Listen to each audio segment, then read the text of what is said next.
Bien, hablaremos esta noche de supersticiones dentro del cristianismo. Ajá.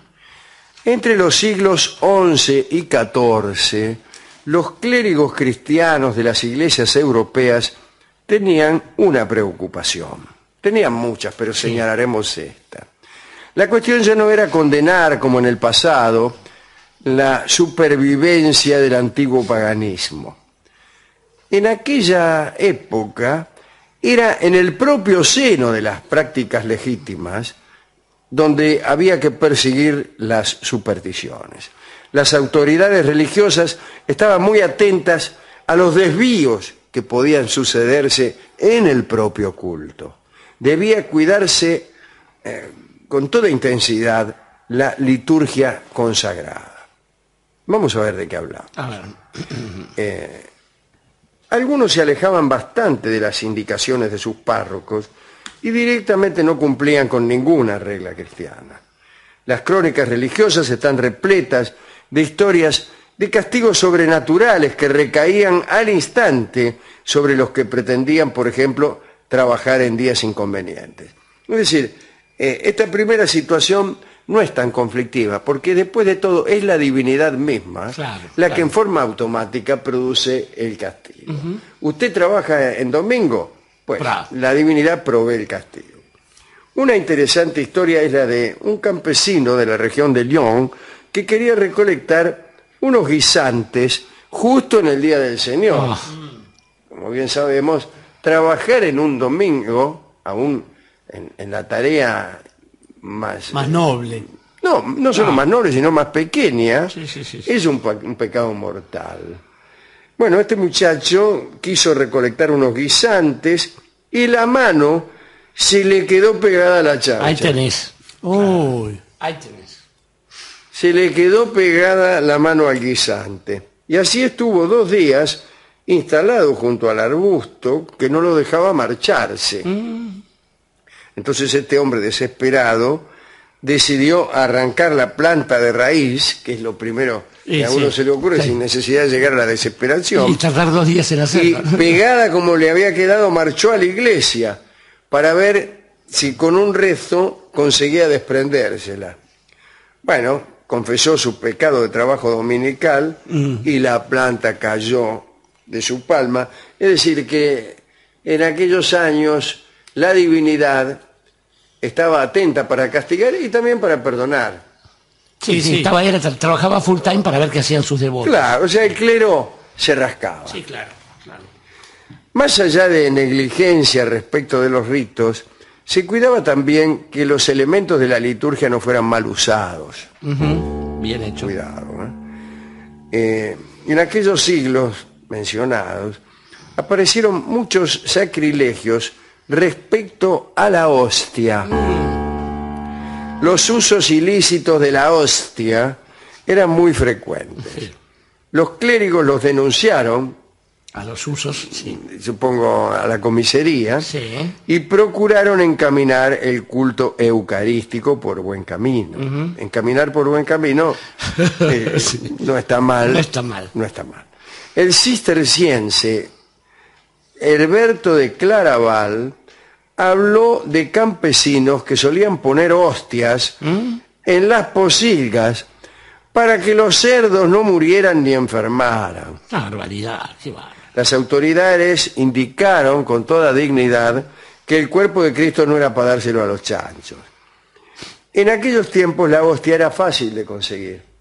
Claro. Se depositaban a montones en la entrada de los santuarios, al lado de aguas benditas y bautismales. Fue entonces cuando se recomendó a los sacerdotes que empezaran a guardar bajo llave las formas consagradas. Los prelados también pidieron a los sacerdotes que vigilaran cuidadosamente que los fieles que comulgaban se tragaran la hostia. Sí, señor. No debían conservarla bajo la lengua, puesto que en tal caso podían extraerla después y utilizarla para cualquier fin indecoroso, incluso venderla y comercializarla. Otro problema era el mal uso del sagrado crisma, el aceite, el aceite que se usa en la administración de algunos sacramentos. Ya en el concilio de Tours del año 813 y después Bucardo de Worms en su penitencial habían denunciado a aquellos que se untaban con el sagrado crisma para resistir la prueba del fuego o de las brasas ardientes en las ordalías. Cualquier ordalía. Ya conoce usted el juicio de Dios, la ordalía. Le hacían pasar por encima de un fuego.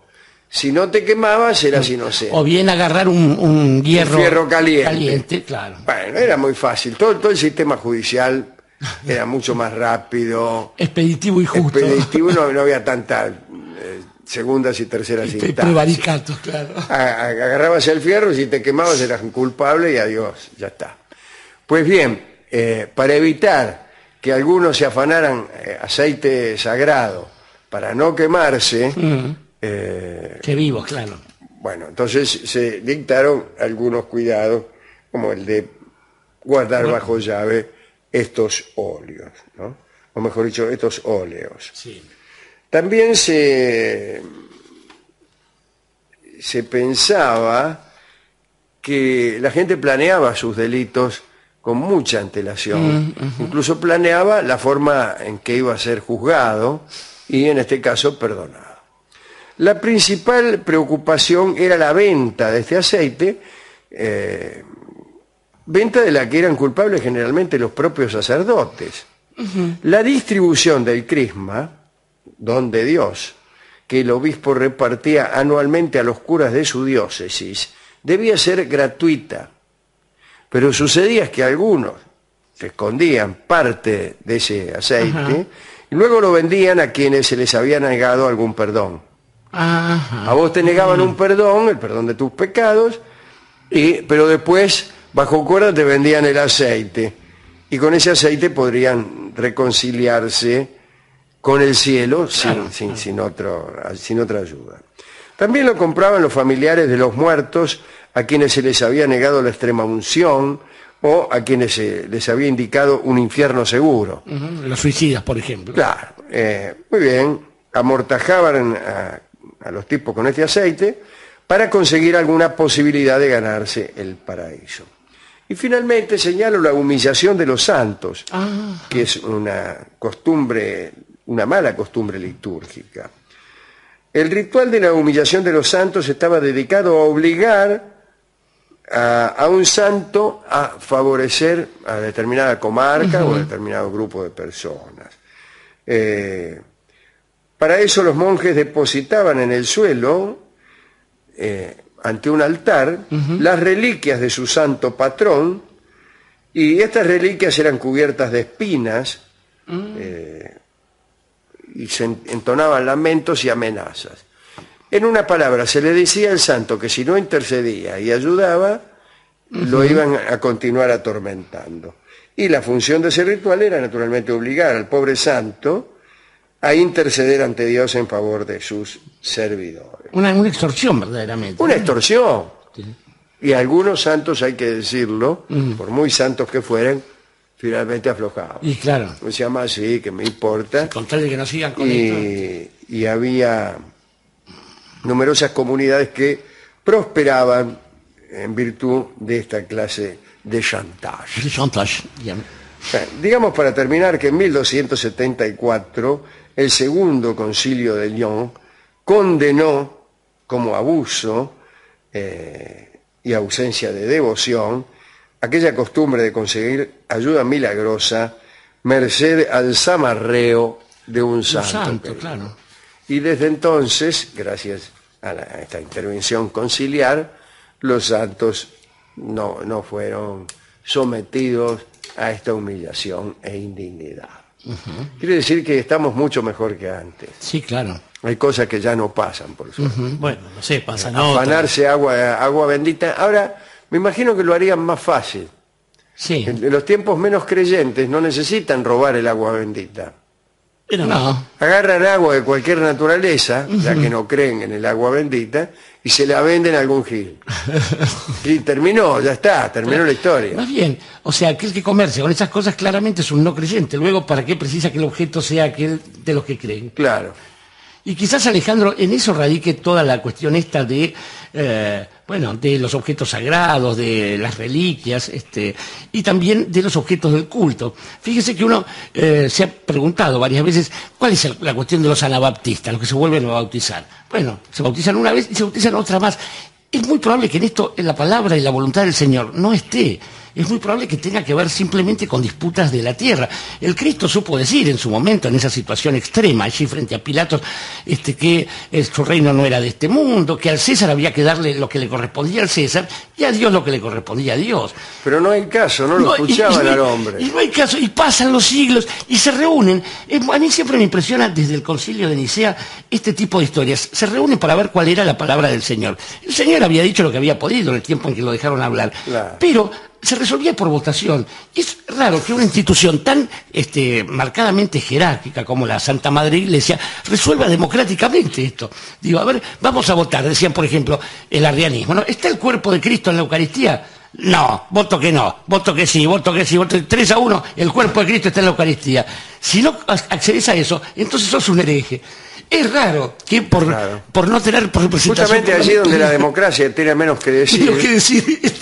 Así la escuchan. Justamente. Y el colmo de esto llega con la infalibilidad de su santidad, del Papa, ¿no? El Papa es infalible. Supongamos, Dios no permita, ¿no? Pero que el vicario de Cristo, el primus inter pares, el Roma e Vescovum, un día se pira, porque le pasa a todo hombre, ¿no? Y el tipo es infalible. Entonces, de aquí en más nos tenemos que poner la camiseta de Rosario Central para ir. Y no nombra a Rosario Central digo, eso no es casual, lo digo porque el traje de la Guardia Suiza tiene los colores rojo, azul y amarillo en franja vertical. Y la gente irá allí en busca de eso.